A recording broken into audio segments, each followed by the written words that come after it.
Assalamualaikum warahmatullahi wabarakatuh. Oke anak-anak, sekarang kita belajar tematik ya. Semangat ya. Oke, sekarang siapkan buku kalian. Ambil tematik yang 3A ya nak. Oke, sekarang kita akan belajar dulu. Sebelumnya Bu Ros mau tanya, Mama asalnya dari mana yo? Papa dari mana? Sama atau tidak sukunya? Kalau sama, berarti mama sama papa berasal dari suku yang sama. Nah, suku di Indonesia itu banyak beragamnya, berbeda-beda ya nak. Sekarang kita akan belajar tentang budaya bangsaku yang beragam. Oke nak, sekarang kalian buka buku kalian halaman 2. Nah, di situ ada cerita atau wacana. Kalian bisa baca tentang Festival Budaya Nusantara. Oke, setelah kalian baca, di situ ada ada berapa paragraf? Ayo, ada 5 ya. Nah, setiap 5 paragraf itu memiliki yang namanya ide pokok paragraf. Ide pokok paragraf ini yang disebut dengan gagasan utama. Nah, gagasan utama itu biasanya adanya di mana? Gagasan utama berada di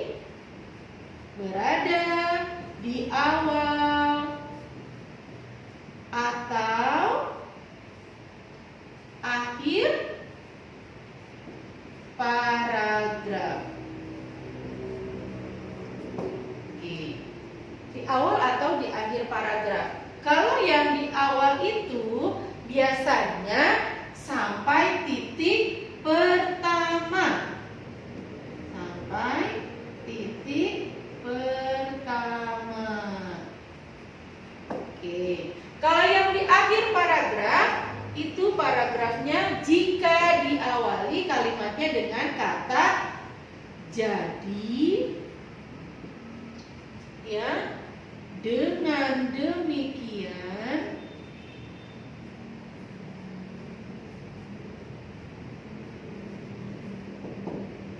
dan sehingga.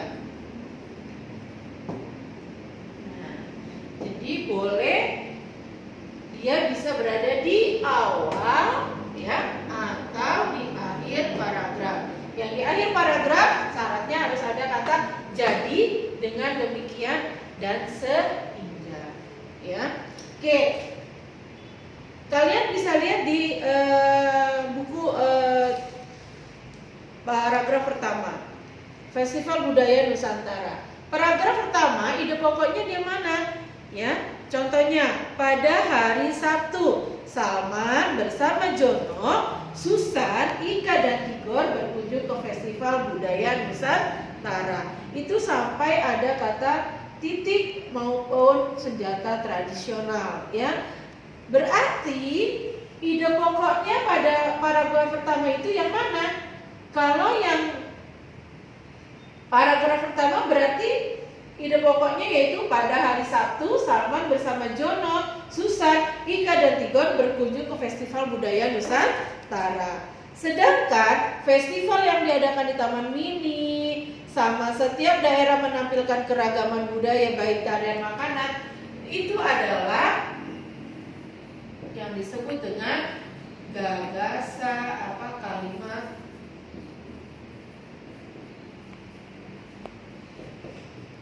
kalimat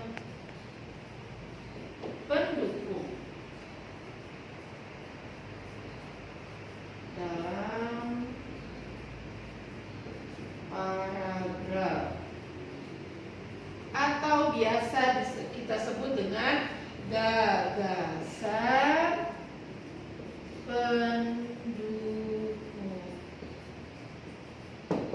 Nah, gagasan pendukung di paragraf pertama itu berarti ada 2 kalimat, ada 2 titik di situ. Berarti itu yang termasuk ke gagasan pendukung. Oke, selanjutnya Kalian sudah tahu ya bahwa ide pokok paragraf itu gagasan utama biasa berada di awal atau akhir paragraf. Sampai kalau yang di awal sampai titik pertama, yang di akhir jika ada kata jadi dengan demikian dan sehingga. Sedangkan ada gagasan pendukung yang disebut dengan kalimat pendukung dalam paragraf. Ini adalah bagian dari yang namanya paragraf.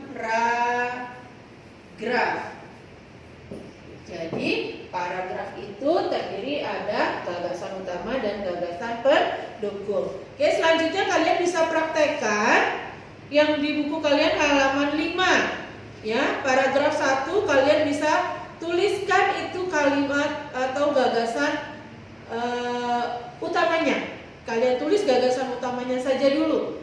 Ya, cari setiap paragraf itu ada 5 paragraf. Kalian tentukan gagasan pendukung atau gagasan ide pokoknya. Oke, sudah selesai. Kita masuk ke halaman 6, nak.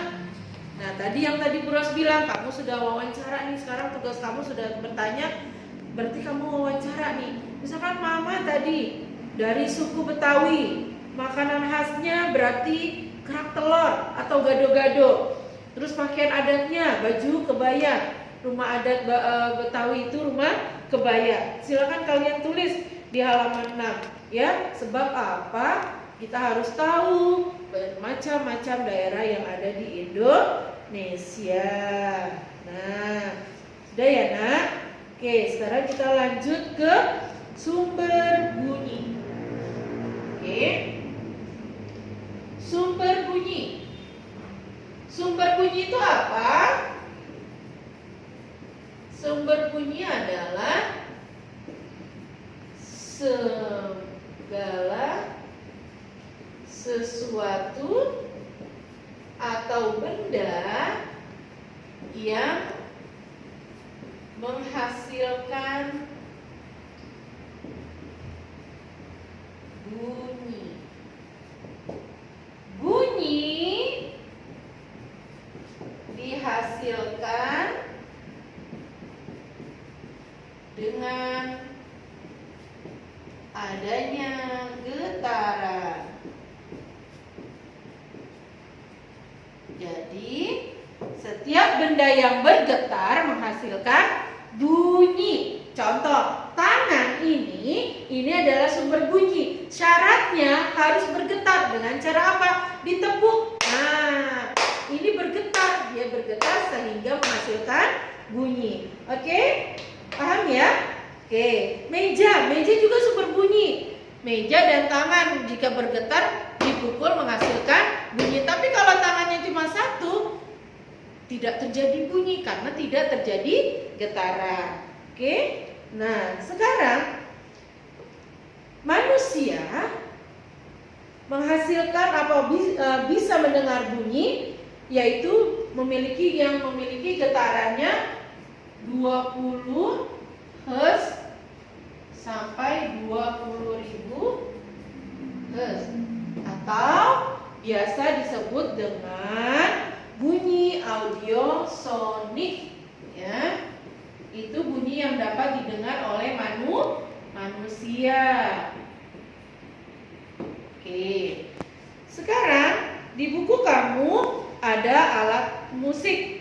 Ada alat musik kendang, alat musik kecapi, saluang. Saluang itu seperti suling, tapi kalau ini berasal dari Sumatera Barat, disebutnya saluang. Angklung itu dari Jawa Barat, ya. Alat musik ini kalian baca, kemudian nanti kalian harus tahu cara membunyikannya dan cara memainkannya atau dari mana asalnya, ya. Oke. Dan sampai situ kita pembelajarannya dari sampai halaman 9, halaman 10 kalian bisa